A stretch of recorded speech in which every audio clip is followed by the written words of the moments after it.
Technical education से interest रखने वाले मेरे प्यारे छात्रों, आज हम आपको इलेक्ट्रिशियन थ्योरी के अंतर्गत एसी सर्किट और पावर फैक्टर के बारे में पढ़ाने वाले हैं। लेकिन इस चैप्टर को शुरू करने के पहले दो बातें मैं आपको बता दूं। पहली बात कि अगर आप चैनल पर नए हैं तो चैनल को पहले सब्सक्राइब कर लीजिए, और दूसरी ये बात कि पहले से आप जानते हैं कि एसी सर्किट में फंडामेंटली 3 प्रकार होते हैं। पहला का नाम है प्योर रेजिस्टिव सर्किट, दूसरा का नाम है प्योर इंडक्टिव सर्किट और तीसरा का नाम है प्योर कैपेसिटिव सर्किट। तो सबसे पहले मैं आपको बारी बारी से इन तीनों को एक्सप्लेन करके बताऊंगा डिटेल कि आखिर ये होते कैसे हैं। तो आइए सबसे पहले हम प्योर रेजिस्टिव सर्किट के बारे में आपको बता रहे हैं। इस सर्किट में लोड के स्थान पर शुद्ध रेजिस्टर का प्रयोग होता है। विस्तार से समझने के लिए इस चित्र को देखिए। इस चित्र में यह जो है एसी स्रोत है, यह स्विच है और यह प्योर रेजिस्टिव सर्किट, ये रेजिस्टर है, शुद्ध प्रतिरोध है, ये लोड कहलाता है। लोड के स्थान पर शुद्ध प्रतिरोध होने के कारण इसका नाम पड़ा प्योर रेजिस्टिव सर्किट। अब आपको इसका कार्य प्रणाली अर्थात प्रिंसिपल ऑफ ऑपरेशन के बारे में बताते हैं। प्रिंसिपल ऑफ ऑपरेशन, यहाँ फंक्शन लिखा हुआ है। फंक्शन का मतलब होता है कार्य प्रणाली, मतलब ये सर्किट कैसे काम करता है। तो इसको हम ग्राफिकल रिप्रेजेंटेशन के हिसाब से, ग्राफिकल रिप्रेजेंटेशन में ये ठीक से समझ में आएगा। पहले ज़रा सा यहाँ देख लीजिए। जब हम इस स्विच को ऑन करते हैं तो एसी स्रोत से जो वोल्टेज निकलता है वह रजिस्टर के एक्रॉस प्रोड्यूस होता है, और जब वोल्टेज इस प्रतिरोध के एक्रॉस अप्लाई हो जाता है तो एसी स्रोत से करंट रजिस्टर में प्रवाहित होना शुरू होता है। यहाँ पर जो मोस्ट इम्पॉर्टेंट बात है वो ये है कि जब हम स्विच को ऑन करते हैं और जैसे ही वोल्टेज एसी स्रोत से निकल करके प्रतिरोध में आना शुरू होता है तो करंट भी उसी के साथ आना शुरू हो जाता है। जब वोल्टेज बढ़ करके बढ़ते बढ़ते अधिकतम हो जाता है, वोल्टेज बढ़ता है मतलब एसी स्रोत में है तो एसी स्रोत पे तो वोल्टेज घटता बढ़ता है। तो जब वोल्टेज बढ़ते बढ़ते मैक्सिमम हो जाता है, मतलब अधिकतम हो जाता है, तो करंट भी अधिकतम हो जाता है। इसके बाद जब अधिकतम हो जाता है तो वोल्टेज घटना शुरू होता है, और वोल्टेज जब घटना शुरू होता है तो करंट भी घटना शुरू हो जाता है। इसके बाद इसकी दिशा बदल जाती है, मतलब पहली बार में स्रोत से निकल करके वोल्टेज और करंट रजिस्टर में प्रयोग करता है, और दूसरी बार फिर इस रजिस्टर से निकल करके और इस एसी स्रोत में प्रवेश करता है।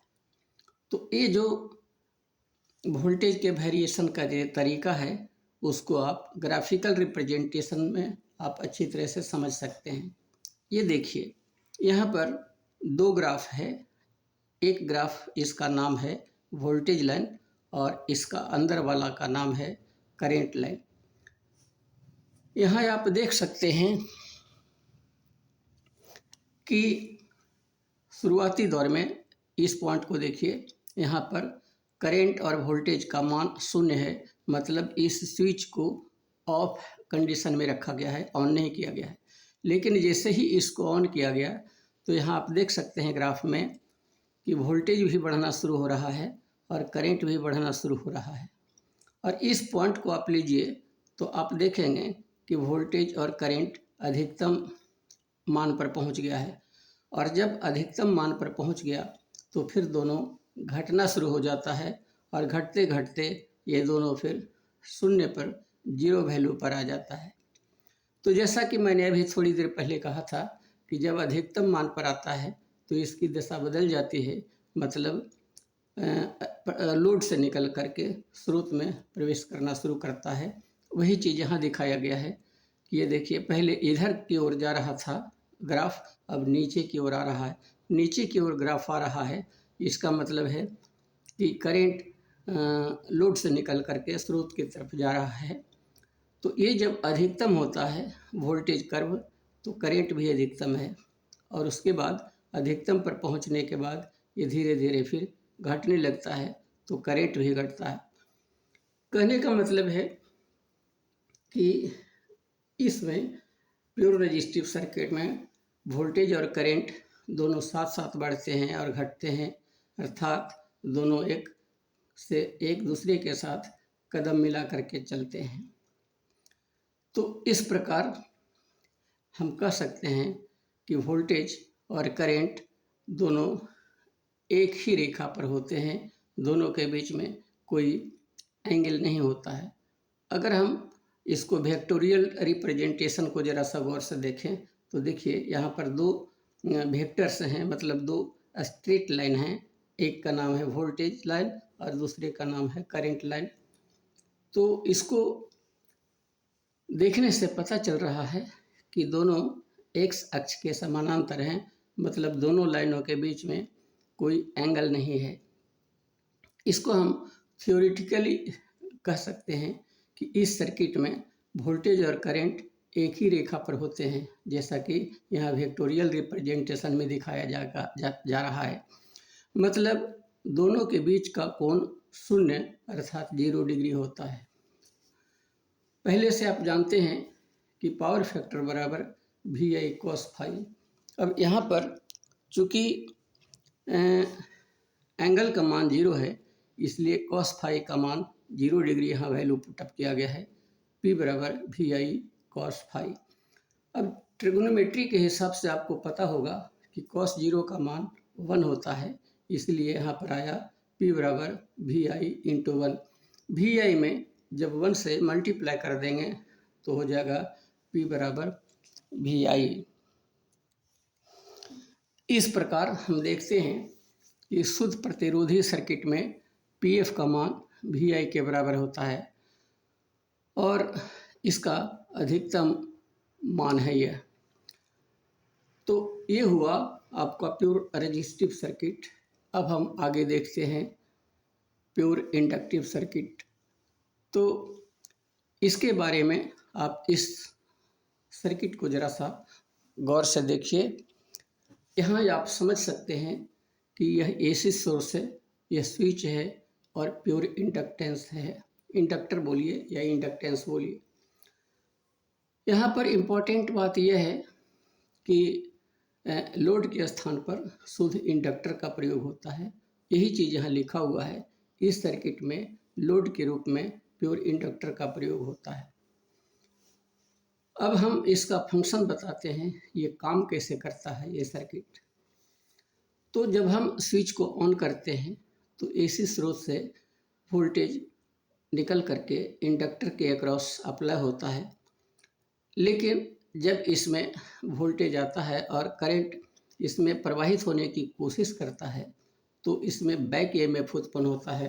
बैक EMF मुख्य EMF का विरोध करता है, इसलिए इंडक्टर में धारा प्रवाहित नहीं होती है। धीरे धीरे जैसे जैसे वोल्टेज बढ़ता है वैसे वैसे बैक EMF का मान बढ़ता है, मतलब इसमें तब तक धारा प्रवाहित नहीं होती जब तक कि वोल्टेज का बढ़ना जारी रहता है। जब अधिकतम स्थिति आ जाती है, मतलब स्रोत का वोल्टेज, सोर्स का वोल्टेज अधिकतम हो जाता है और उसके बाद घटना शुरू होता है, तब जब वोल्टेज घटने लगता है तो इसमें बना हुआ EMF विरोध करना बंद करता है और इसमें धारा का प्रवाह शुरू हो जाता है। तो यही चीज़ यहाँ लिखा हुआ है। इस सर्किट में वोल्टेज और करंट के बीच 90 डिग्री का कोण होता है। इस 90 डिग्री का मतलब हुआ कि इसका 90 डिग्री पर मैक्सिमम होता है। आप इसको ग्राफिकल रिप्रेजेंटेशन से देखिए, यहाँ पर देख सकते हैं कि ये जो वोल्टेज लाइन है और ये जो है करंट लाइन है, ये करंट लाइन है, ये वोल्टेज लाइन है। आप देख सकते हैं कि वोल्टेज जब मैक्सिमम पर है, वोल्टेज जब अधिकतम मान पर है, तब करंट जो है स्टार्ट होता है। इसका मतलब है, अब ये एंगल 90 डिग्री है, तो इसका मतलब है कि वोल्टेज मैक्सिमम है तब करंट निकलना शुरू होता है। इसीलिए यहाँ लिखता है कि 90 डिग्री का कोण बनता है। वोल्टेज और करंट के बीच में 90 डिग्री का इलेक्ट्रिकल एंगल है। एक चीज़ और ध्यान देना है कि वोल्टेज पहले मैक्सिमम पर पहुंचता है और करंट बाद में मैक्सिमम पर पहुंचता है। इसीलिए करंट को लीडिंग लैगिंग माने पश्चिमगामी, पीछे पीछे चलने वाला कहा जाता है। यही चीज़ यहाँ लिखा हुआ है, करंट हमेशा वोल्टेज के सापेक्ष पीछे रहता है। इसको ठीक से समझने के लिए आप वेक्टर रिप्रेजेंटेशन को देखिए। यहाँ पर देखिए लिखा हुआ है, इस लाइन को रिप्रेजेंट किया है वोल्टेज से, और ये जो है करंट लिखा हुआ है, ये करंट का लाइन है। आमतौर पर आप जो ज्योमेट्री में एंगल बनाते हैं उसमें इधर की ओर बढ़ते हैं, इसलिए उसको अग्रगामी कहते हैं। और ये जो पीछे की तरफ बढ़ता है 90 डिग्री का कोण बनाया है करंट लाइन, तो इसीलिए इसको पश्चिमगामी कहा जाता है। अतः पावर फैक्टर के बारे में आप पढ़ चुके हैं कि पावर फैक्टर बराबर VI cos फाई होता है। इसमें cos फाई का मान 90 डिग्री है और 90 डिग्री का वैल्यू 0 होता है, इसलिए पावर बराबर VI इंटू 0 बराबर 0।